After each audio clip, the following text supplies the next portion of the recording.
राधे राधे। कृष्ण ज्ञान ऊर्जा में आप सबका स्वागत है। आप सभी स्वस्थ होंगे ऐसी कामना मैं विष्णु जी से करती हूँ।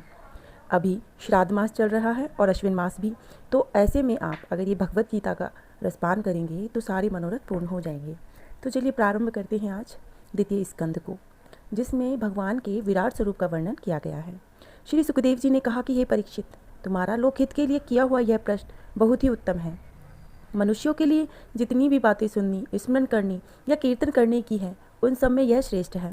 आत्मज्ञानी महापुरुष ऐसे प्रश्न का बड़ा आदर करते हैं। हे राजेंद्र, जो गृहस्थ धर्म के काम धंधों में उलझे हुए हैं, अपने स्वरूप को नहीं जानते, उनके लिए हजारों बातें कहने, सुनने, सोचने और करने की ही रहती हैं।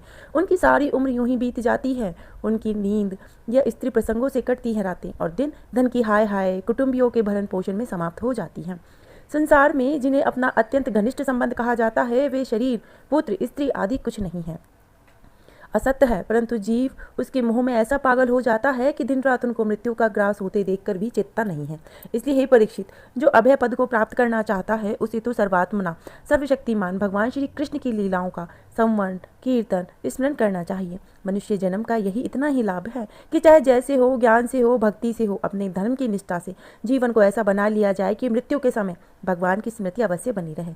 परीक्षित, जो निर्गुण स्वरूप में स्थित है एवं विधि निषेध की मर्यादा को लांघ चुके हैं, वे बड़े बड़े ऋषि मुनियों को प्राय भगवान के अनंत कल्याण मार्ग गुणों के वर्णन में रमे रहते हैं। द्वापर के अंत में इस भगवत रूप अथवा वेद तुल्य श्रीमद् भागवत नाम के महापुराण का अपने पिता श्री कृष्ण द्वैपायन से मैंने अध्ययन किया था।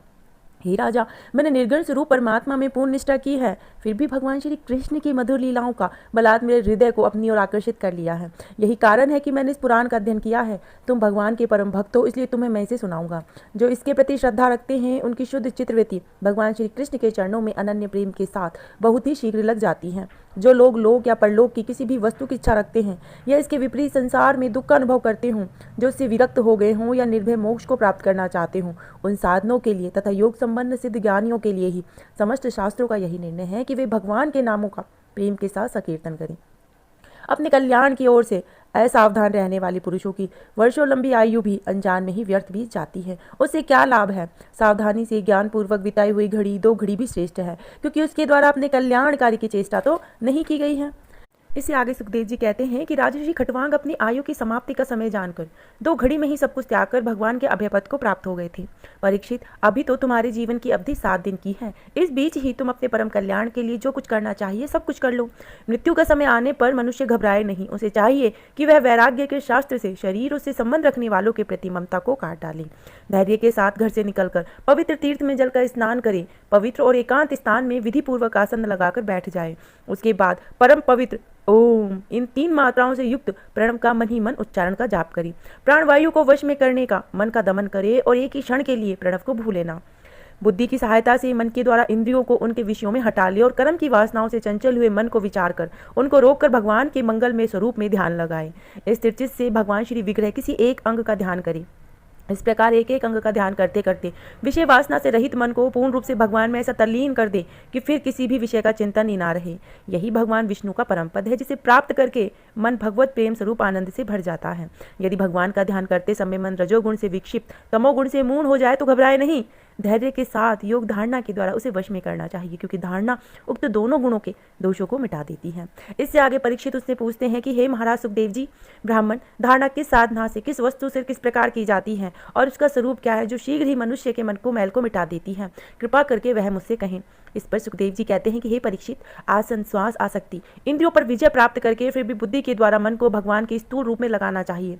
यह कार्य रूप संपूर्ण विश्व जो कुछ भी करता है या होगा, सबका सब उसमें दिख जाता है। यही भगवान का स्थूल से स्थूल और विराट शरीर है। जल, अग्नि, वायु, आकाश, अहंकार, महत्त्व तथा प्रकृति, इन 7 आवरणों में घिरे हुए इस ब्राह्मण शरीर में जो विराट पुरुष भगवान हैं, वे ही धारणा के आश्रय हैं। उन्हीं की धारणा की जाती है। तत्वज्ञ पुरुष उस प्रकार ज्ञान का वर्णन करते हैं। पाताल विराट पुरुष के तलवे हैं, उनकी एड़ियां और पंजे रसातल हैं, दोनों गुल्फ एड़ी के ऊपर की गांठें महातल हैं, उनके पैर के पिंडे तलातल हैं, विश्व मूर्ति भगवान के दोनों घुटने सुतल हैं, जांघें वितल और अतल हैं। इस तरह से सुखदेव जी महाराज भगवान के विराट स्वरूप का वर्णन करते हुए आगे कहते हैं कि हे परीक्षित, उनके नाभि सरोवर को ही आकाश कहते हैं। आदि पुरुष परमात्मा की छाती को स्वर्गलोक, गले को महलोक, मुख को जनलोक, ललाट को तपोलोक कहते हैं। उन सहस्त्र सिर वाले भगवान का मस्तक समूह ही सत्यलोक है। इंद्रादि देवता उनकी भुजाएं हैं, दिशाएं कान और शब्द सर्वेंद्रिय हैं। दोनों अश्विन कुमार, उनकी नासिका छिद्र है, घ्राणेंद्रियां हैं, धधकती हुई आग उनका मुख है। भगवान विष्णु के नेत्र अंतरिक्ष हैं और उनकी देखने की शक्ति सूर्य है। दोनों पल के रात और दिन है। इस तरह से वो भगवान का संपूर्ण विस्तार से वर्णन करते हैं। कहते हैं कि राजन, विश्व मूर्ति विराट पुरुष की नाड़ियां नदियां हैं, वृक्ष रोम है, परम वायु सांस है, काल उनकी चाल है, गुणों का चक्कर चलाते रहना ही उनका कर्म है। परीक्षित, बादलों को उनका केश मानते हैं, संध्या उनका अनंतता का वस्त्र है। महात्माओं ने मूल प्रकृति को ही उनका हृदय बताया है और सब विकारों का खजाना उनका मन चंद्रमा कहा गया है। महत्व को सर्वात्मा भगवान का चित्त कहते हैं। रुद्र उनको अहंकार कहे गए हैं। घोड़े, खच्चर, ऊंट, हाथी उनके नख हैं। वन में रहने वाले सारे मृग पशु उनमें कटी प्रदेश में स्थित है। इस तरह तरह के पक्षी अद्भुत रचना कौशल है। स्वानुभव मनु उनकी बुद्धि है और मनु की संतान मनुष्य उनके निवास स्थान है। गंधर्व, विद्याधर, चारण, अप्सराएं उनके सतत स्वरानों की स्मृतियां हैं। दैत्य उनके वीर्य हैं। ब्राह्मण, मुख, क्षत्रिय, भुजाएं, वैश्य, जंगाय, शूद्र उन विराट पुरुषों के चरण हैं। विविध देवताओं के नाम से जो बड़े बड़े द्रव्य में यज्ञ किए जाते हैं वो उनके कर्म हैं। इस तरह से सुखदेव जी आगे परीक्षित से कहते हैं कि भगवान के विराट स्वरूप में स्थूल शरीर का यही स्वरूप है, सो मैंने तुमको सुना दिया है।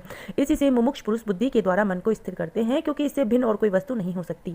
जैसे स्वप्न देखने वाला स्वप्नावस्था में अपने आप को ही विविध पदार्थों के रूप में देखता है, वैसे ही सबकी बुद्धि वृत्तियों के द्वारा सब कुछ अनुभव करने वाला सर्वात्मयामी परमात्मा भी एक ही है।